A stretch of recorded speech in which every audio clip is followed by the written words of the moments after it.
Welcome to the Vibrant Life podcast. This is the official podcast of the Vibrant Life community, and I'm Sarah Nolan, and I'm here with Keira Newton, who is a world-class body coach who helps you to stop crash dieting, binge eating, and helps you to create a body that you are proud of. She's been in the industry for over 14 years, and she helps women to create healthy beliefs around food. And today, she's going to help you to discover the real reason that you can't seem to lose weight. So, Keira, I'm super excited to have you here today. What you're sharing with us is something that I think women have been maybe waiting a lifetime to hear and spent thousands of dollars without this key information that you're going to be sharing today. So thank you so much for being here with us. Oh, it's such a pleasure. Thanks for inviting me, Sarah. I'm super excited to talk to y'all today. Absolutely. So I would love to get a little bit of background and share a little bit of background with our audience today. How did you get into this? How did you start helping women? I know you used to do a lot of fitness and now more switching into food specifically. So how did you get into that? What has your evolution been like? Well, that's a good question.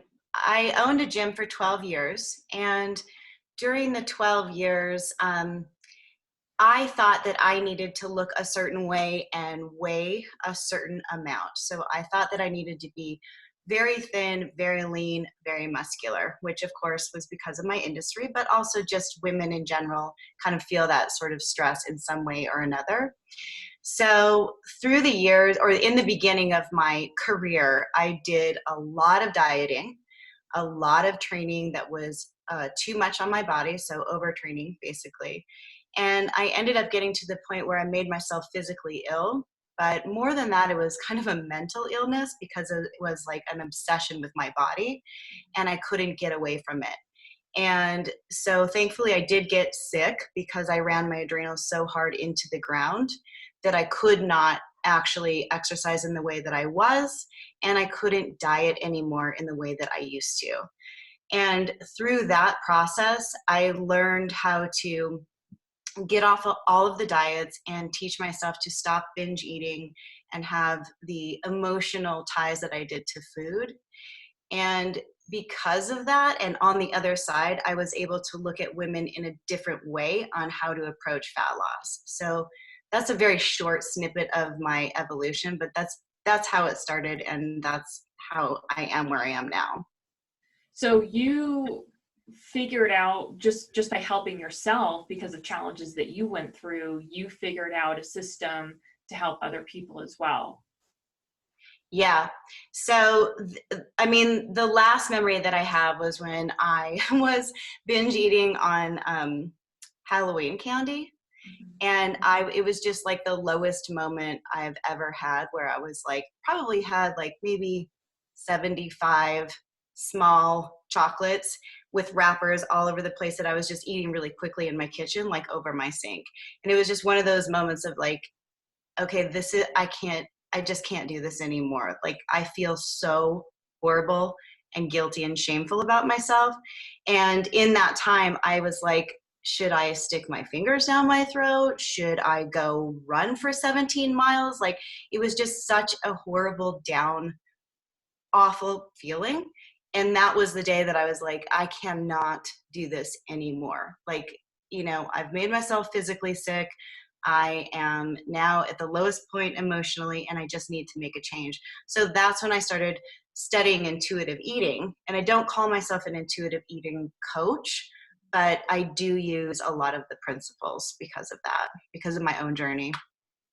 Now, that's a really powerful experience to have, where you found yourself in trouble, basically. And a lot of people, when they're in trouble like that, or they get to that low point, they continue numbing it, or it's like, oh, this is too much, I need to go distract myself. So that's really, and I'm pointing that out because a lot of people in the audience, they're at a similar point to that. And I want to just remind people, like be really present and aware in those moments, because that is a point where you might change the whole course of your life. So thank you for sharing that with us. Can you explain a little bit about the intuitive eating? Yeah, absolutely. Intuitive eating is an approach to get completely off all diets and stop being afraid of food. And that the big piece in there is stop being afraid of food for me, because um, in essence, we are afraid of food and then binge eat because of all of the diets that we've been on. All of the restricting that we've been doing most of our lives has created not only a fear of certain foods, but a compulsion to eat them. And because we have this black and white thinking, um, we cannot stop when we start eating. So we think something's bad. This is an example. If I say, okay, carbohydrates are bad, and I've been restricting them for a really long time. Well, when I do happen to eat the carbohydrate or indulge, let's say, I probably won't stop. I'll continue to binge on it, because what I'm going to tell myself is that I'm going to start tomorrow, that tomorrow I'm going to go on another diet, and tomorrow I'm going to stop carbohydrates, and I'm never going to do this again.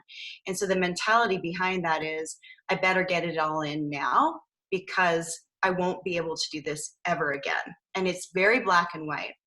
So it's those gray moments in between. Intuitive eating also is an approach that is very wrapped around being present and mindful of your body and how you are responding to the food and the environment around you, which I use both of these principles. So it's a really beautiful way for women to stop fighting basically with food and feeling out of control and crazy, and start accepting who they are and learn to trust themselves around food again. The reason I say I'm not an intuitive coach is because I don't stick to all of the principles in terms of like dieting. I don't like to put women on diets, obviously, but I do think that there is a way that you can lose weight if you'd like to, while developing trust within yourself and stop fearing foods. So that's where an intuitive coach would probably think that I was not. They would say, you're not doing the right thing.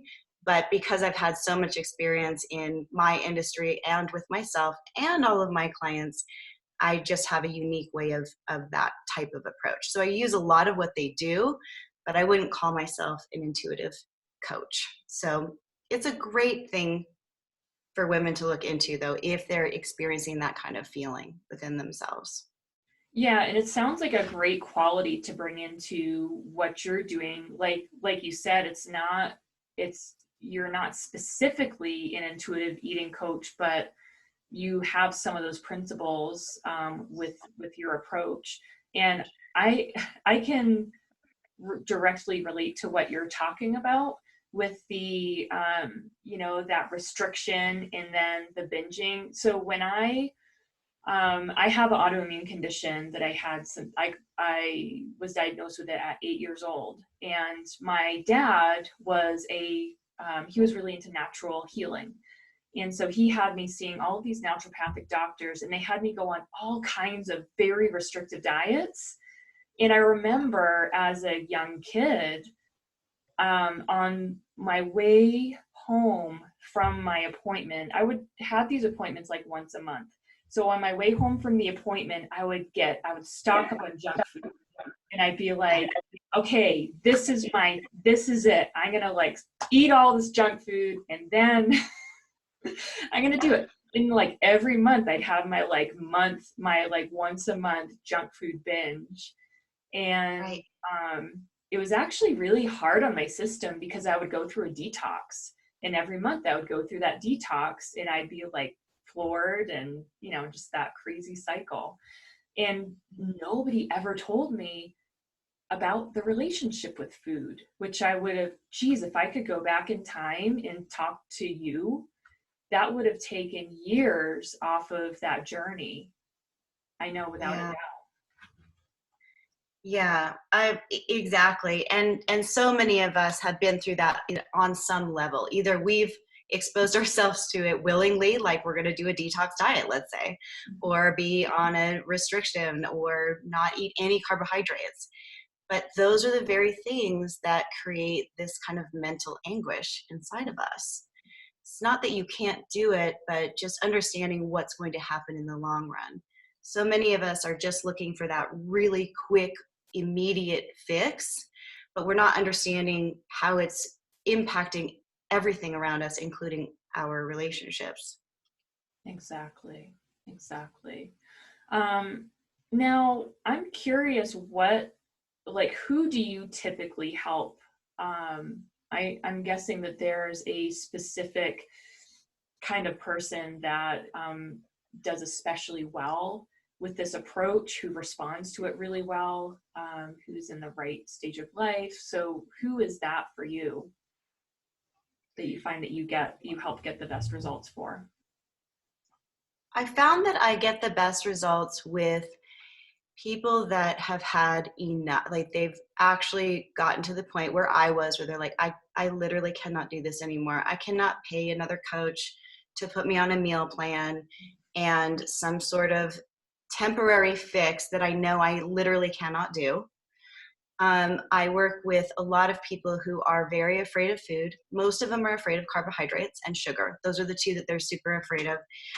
And they tend to just be in a place in their life where they're ready to look inside of themselves a little bit deeper, to see the layers and how they are interacting with themselves, their identity, and their beliefs. That typically takes a person that's been through, some pretty either hardcore body image things, or like I was saying before, just too many diets until you've gotten yourself into that place where you feel completely handcuffed and you can't get out of it.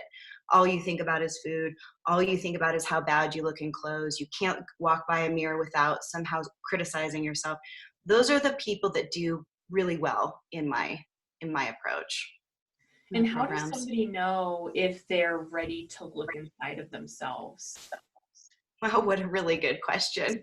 I don't know that they do. Let me just be honest. I don't know that they do. Um, I should rephrase that. They're curious Mm, to look at other ways to approach what's happening.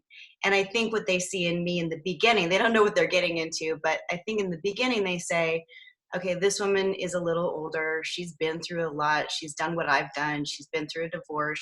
She has kids. And she's looking at food in a way that I want to look at food. And so I guess that's how I would classify looking inward, of like, okay, somebody's doing something really different here, and I want that difference. Um, and then when they get with me and I've asked them to do so much looking inside of themselves, they tend to just open up and do very, very well that way. so yeah, I can relate to that too. As we talked yesterday a little bit about this, and I was sharing that um, I think with this transformational work, and this is what you're doing. It's not just a crash diet where people get these quick wins for a photo shoot. This is like a body transformation. And I think with any transformational work, the person has to be willing to look at what's deeper, because that transformation comes from a deeper place. Um, Now, I'm curious, do any of your family members, or have any of your family members had trouble with food themselves? Or is this like a first in your family? Well, I think if you look at most women just in this society, they may or may not admit it, but most of us have been through this before, right? Yeah. So, yes, I watched my mother go on a lot of diets, and get around certain types of food and binge eat those things. And I do think that they're just having that exposure and learning to mimic it, and thinking that, oh, we're not going to have sweets in the house, but when we do, we better eat all of them really quickly. Just started something inside of me. I started dieting when I was 12, I've been over 30 diets. My mother's not like that, but I do remember very clearly those things, the tea and the pills and the shakes and the different things that, we were cycling through and I was watching her do, and then picked up later as well as earlier. My first diet was Weight Watchers at 12 years old. So Yeah, geez, I remember I think it was Teen Magazine when I was 12.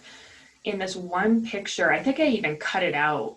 It was a picture of a girl measuring her waist with a sewing tape.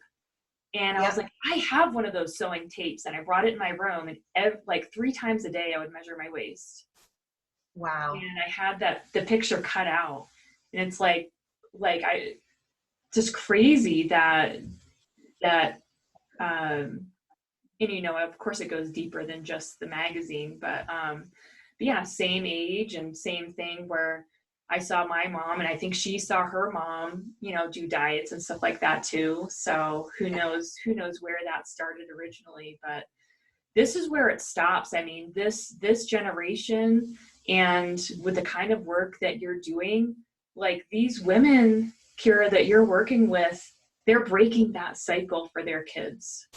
And even if they have already, unknowingly or accidentally initiated that cycle for their daughters are going to see them breaking that cycle, and they're going to see them fixing the problem. And what a powerful paradigm shift for a 12-year-old daughter to see their mom, transform in that way. It's giving me I chills agree. about it. I agree. It's so needed right now. It's so needed. Exactly. And I think I mentioned this yesterday too, about how with the quarantine, as we're recording this, our audience maybe listen to it a little bit later, but as we're recording this, we're in the quarantine where the kids are watching the parents pretty much every moment of the day. And if the parents have these unhealthy eating habits, then it's even more obvious, I think. So perfect. Yes, you are so right. You're so right. So where does our audience begin to learn? Our topic today is discovering the real reason that you can't seem to lose weight. So where does the audience begin with that discovery process? How does that happen? These are the deeper questions that I was referring to earlier. What I ask my clients to do is start to uncover first the basics of why they want to lose weight. And what we've found is that when we look underneath the surface level of, I just want to lose weight. Well, why? What's underneath there? I want to look better. Okay, why do you want to look better? I want to be attractive. Why do you want to be attractive? Because I don't want to be alone is typically where we get to, right? So if we start to understand really what's underneath that desire, and we peel back some of those layers, then we can understand why we have kept the weight on. If I don't want to feel alone and I'm really afraid of feeling lonely, well, that's a pretty great reason to not lose fat. I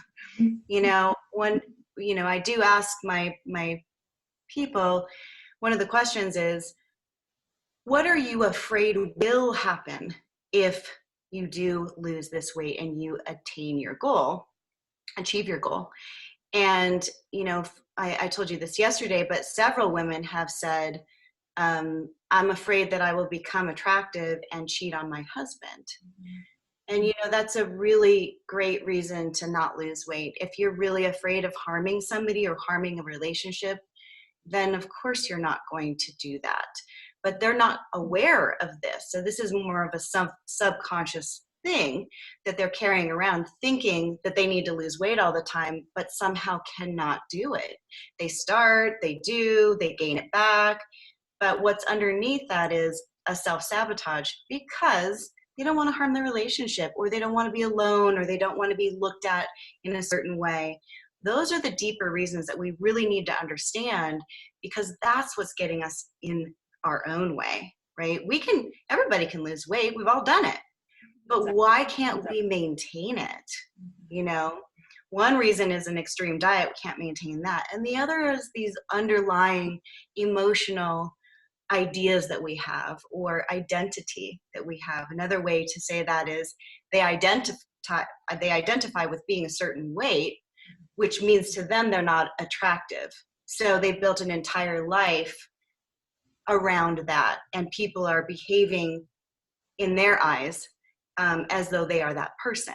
But when they shift the person they are, they shift their identity of who they are, what they look like, the power that they have inside of them, it becomes a totally different story. And really, actually, in the end of these programs, a little less about fat loss and a little more about establishing what we really want in our lives and how we want to walk around and what clothes we want to wear without feeling terrible about ourselves. That's what, I love about the program is, yes, we're dealing with fat loss, but the deeper layers is that identity piece and the beliefs that we have about ourselves. And that's what's getting in the way of our goals that we think we have, right? Right. And I can imagine through this process that everything begins to transform, like marriages, relationships, careers, all of it. Yeah. We're starting to see that right now, just this week, actually, because they're in their 4th week. And that's about when it happens, is they've, done enough work. And in the 4th week, they're not so afraid anymore. And they can really start to look around and say, wow, I'm letting go of some of this fear and just seeing what happens, because that's what I always say, you need to make sure that this is okay with you and it's a choice, so that if you get scared, you can always go back to your old behaviors. That will always be there for you, right? So being the investigator is staying curious of like, well, what if I do this? How does that feel? So what we are starting to see is, wow, I'm treating my kids, in a different way. I'm going to work and I'm not as stressed out. I'm not as scared of walking into a party, hiding in the background. And when there's a picture being taken, those are the really most beautiful pieces of this that I'm so happy with, So it's an honor to work with these people. I love that. And it's so powerful when you can discover those hidden layers, and when somebody like sees those things for themselves, it's like everything just makes sense, and suddenly people have that power to make those changes. What are you able to share with us some of your techniques, or a little bit about the process to help somebody make those subconscious shifts? Yeah. So, one of the techniques is what I was speaking about earlier. We do a lot of journal prompts, and they're just those types of questions of like, if I didn't have this belief about myself, how would I show up in the world? Like, if you didn't believe you were whatever it is you think you are, if you didn't believe you were fat and ugly and old and expired, then what? Then who are you? What are you without all of these things? This idea that you need to first lose weight, then you're going to be something. What if you already are? Then how does that look in this world? What do you do when you walk out? How do you speak to people? How do you dress? How do you treat your children? What do you say to yourself when you look in the mirror?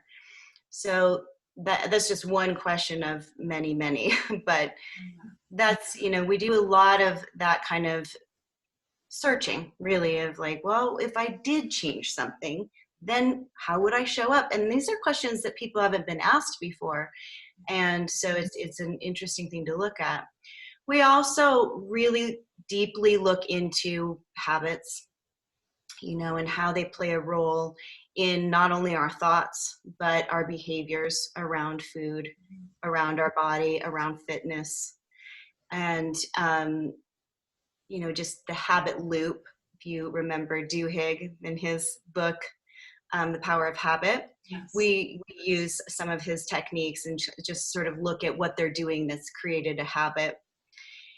And then we go a little bit deeper into, like I was just speaking about before, the beliefs. We have an entire section on that, as well as binge eating. So we cover binge eating and kind of how that comes, how that starts and how we start to look at it and start to take back our feeling of trust and control, because most people feel completely out of control and crazy around food. And that's really terrifying to them, to be allowed to eat in certain foods. So we need to, kind of spend some time there, identifying why we feel so scared, and also knowing that, a piece of bread isn't going to make you fat. Like, it's just not the way it's going to happen. So those are, those are the basics of what we do. And then we just kind of go deeply into it by asking ourselves these kind of like journal questions, and the community. So we have a private Facebook group, and because they're all going through this together and they're sharing what they're doing, it's inspiring everybody else. So not only are you supporting somebody else, but you're inspired by them, and you can also see that you're not alone in this process, that you're not the only one that feels this way. We all feel this way. And that's a great feeling, because so many of us have kind of hidden our little dirty secrets, like our little shameful thoughts, or we don't tell anybody this stuff. But when we see that other people are doing the same thing, it's so nice to know, that you're just not that different. The community is so powerful, especially when, with, like you said, the secrets, and realizing like it doesn't have to be a secret, and just that alone, I can see the power of kind of coming out of the closet. And it's I always feel like when somebody hides something, it has so much more power over them than when they just let it out. Yes. And we're really seeing that too, is when people open up and they say something that's really scary, and then 5 people jump in and say, oh yeah, I feel that way too. They're like, oh wow, like, why did I even think that was such a big deal? So I agree with you. There's a lot of weight in that, in that self-talk and those beliefs. Yeah, it's we were in the mastermind event we were in together the other day. Somebody, kind of a famous fitness expert guru, came in and talked to us, and he said some pretty vulnerable, pretty intimate stuff about his, where he was at mentally and emotionally. And he was wondering if, like, oh, was that too much? Was that, was that too much for people? Should I have said that? But the reality was there were a good handful of people in that room who were like, thank God you said that. They felt like a little bit more free to be themselves. And I think everybody experienced that on some level, that they felt because of somebody else's vulnerability, they felt more free to be themselves, which is always such a gift. It is such a gift. I completely agree, because it's those vulnerable moments that, that through that bravery, really, that's a maturity that we can all access, just those moments of feeling deeply vulnerable. But then you can see how human you are and how human everybody else is, versus just being a guru, or, somebody who's hiding, like we said, in the dark. It's great. I love it. It's so important right now, especially. Exactly. Yeah. I love what you've been talking about. You've talked a lot about trust, trusting yourself and allowing certain foods, and trusting foods, and not being scared of things like sugar and carbs and things like that. What do you think makes the biggest difference in helping people to be able to trust food again and trust themselves with food? That's such a good question. There's so many layers to that. Well, the simple thing is that people aren't eating carbohydrates and sugar because they think it's going to make them gain weight, right? So first they need to understand that that's a myth, And the way that we gain weight is just an excess of calories. So the first thing they need to do is allow themselves to eat something that they're not going to be triggered by, that they can stop eating, that they're not going to be, like, I can't stop eating this thing, so that they could potentially walk away from, like, a tortilla versus a piece of cake, right? And when they eat it, understanding that the sun still came up the next day and they're okay, and there's no more weight on the scale. So first they need to identify, okay, well, I've believed this thing. It's a myth in my head that I've really believed, and I've stuck to it. Yet what they're not seeing is they haven't lost any weight. So they need to kind of see that, like, oh, I ate a tortilla. Wow, nothing happened. That's the first level. And on a side note, this is a funny little story. One of my clients, my private clients, she hadn't eaten carbohydrates for years. So we did this together, and she decided, wow, I actually like carbohydrates. So about 6 months later, she had lost weight. And I was like, isn't this interesting? You've lost weight, you're eating carbohydrates, yet you were terrified to eat them because you had this idea that you were going to gain weight. How ironic, The irony is you're eating what you want and the excess weight is starting to go off, right? Yeah, that's incredible. And I believe that there's a component to this whole thing as well, that if you think something's going to cause you to gain weight, that it probably will, because your body's Yes. listening. Have you seen that with your clients? Well, the way that I say it is the thoughts that you have, first of all, are recurring, right? So you're starting to create a world around it. And it's a kind of like a lens that you're looking through, and it's your creation, your lens that you can actually change out. But what happens in those thoughts is, the way I say it at least, is that your body obeys them. Mm-hmm. It just obeys you. So if you say, I am worthless, then you obey that. Mm-hmm. So we have to be very careful with the words that we choose after I am, right? So I am a binge eater. I am an emotional eater. I have always struggled with. Those things are extremely powerful because we are listening. So yes, I agree with you. And that's just the way that I say it.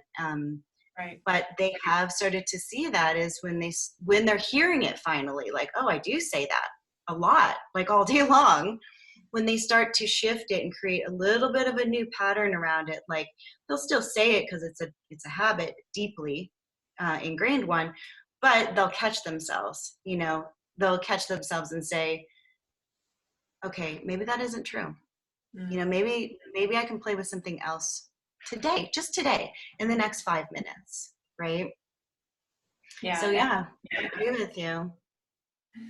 And that identity is so powerful. I'm thinking back to, like, what were the things that I would tell myself, and I would kind of look to my mom as like my example identity, especially as I got older, especially as I got to be the age that she was when I was looking up to her.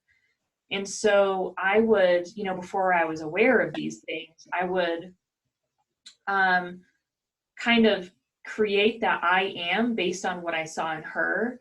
And so I'm just imagining, for your clients and these transformations that you're helping them to receive, that their kids are also changing their identities based on what they're seeing their moms and dads go through. I certainly hope so. I mean, I think it's such a powerful, like, sometimes I feel like I'm a speck of sand in, an ocean, because we're looking at the influence of so many people, we're exposed to so much now with social media and things like that. But you are right. The reality is, that when you have a child, they are watching you the whole time. They are listening to the things that you've said, and hopefully they can somehow embody it a little bit later, or at least see it. I know that with my kids, one of them here in the background eating her lunch, they do see that, they see the way that people are speaking about their bodies and the tea that they're drinking, the diets that they're going on, and the way that they're creating their lives by the things that they say. So yes, I do think this is happening. It takes a little bit of time, but as they continue to repeat the process, their kids can do the same thing. What a gift. I wish I had it. I really do. Mm-hmm. Yeah. And now your kids have it. So. Yeah. Yeah. So can you share with us this incredible program that you have coming up? You have an early bird sign up for it, right? And it's an online. I do. The program is going to start on May 17th. The early bird, you can get on the wait list if you want. And it is just leanoutclass.com. It's a 6-week program. And we're going to go through all of these things. First we need to identify how to lose weight and why you haven't been able to, just on a science level. Then we're going to go so deep into your behaviors around it, your beliefs, your thoughts, your actions. And that's about 5 weeks of work, of deep inner work and looking. And on the other side, you're just going to feel more confident, more like you found yourself even more, while understanding how to lose fat and maintain it without just going back onto another diet. The whole thing sounds like a dream. I mean, it sounds like what everybody's really looking for. It's like, I think most people aren't aware that something like this exists. And so they think like, if I want to lose weight, I need to go to the store and get some protein powder, or get some tea or pills or whatever. Like that's what you do, or hire another coach that puts me on this crazy thing. So this is just for people watching and listening. This is the dream solution. I mean, this is what you're really looking for. So Keira has a link. We're going to post that link and you can go check it out and sign up. You can pre-sign up for her course that starts tell me the date again when it starts. May 17th, but you're going to want to get on that list soon because that's where the discount will go out. Okay. And you'll be able to secure your spot that way. Okay. And I just want to apologize. It's not a course. It's a process, right? I don't want to confuse anybody by calling it a course because I know it's way more than that. Right. Thank you. So is there anything else you want to share with us? Is there anything else that you want people to know, like how they can get started like right away on this process? Yeah, I would say there is hope. Like, just understand that you don't have to fear food. You don't have to feel, guilty and ashamed for eating, or just guilty and ashamed for yourself and your body. You're not too old. You're not ugly. You're not hopeless. There are ways to stop that feeling and those thoughts. And if you want to feel better around food, it's just a good idea to start being mindful about, eating and sitting down and giving yourself some time. When you give yourself time to eat, your body can actually register when it is full. We've kind of out-trained ourselves from that, but just allowing yourself to sit down and not fear that and pay attention to yourself so that you can get a greater relationship with what's actually physically happening in you, but enjoy the stuff that's in front of you. I think most people just don't enjoy food because the whole time they're eating, they're thinking about how many calories it is, or that they shouldn't be eating it, or that they can't believe they're doing this again, versus just really just enjoying the food. Even if it's chocolate cake, just enjoy it, sit down with yourself and allow yourself that time. Yeah. Beautiful. Thank you so much, Keira. So glad to have you. Thank you so much. It's been such a pleasure. I really appreciate you having me on today. Yeah, absolutely. So for everybody watching and listening, put in a comment or a question. Like, what's your biggest takeaway from this conversation? If you have any questions for Keira, put it in the comments, and she'll either see it or I'll reach out to her and let her know that somebody asked it, and we'll make sure you get your questions answered. And yes, please ask me questions. If I didn't get anything or something you're wondering about, you can always private message me too if you don't want it to be public. Sometimes it feels a little like an exposure. So if you want to just private message me, that's always fine. Always fine. Wonderful. All right, thanks. Well, have a wonderful day, everybody, and we'll talk soon.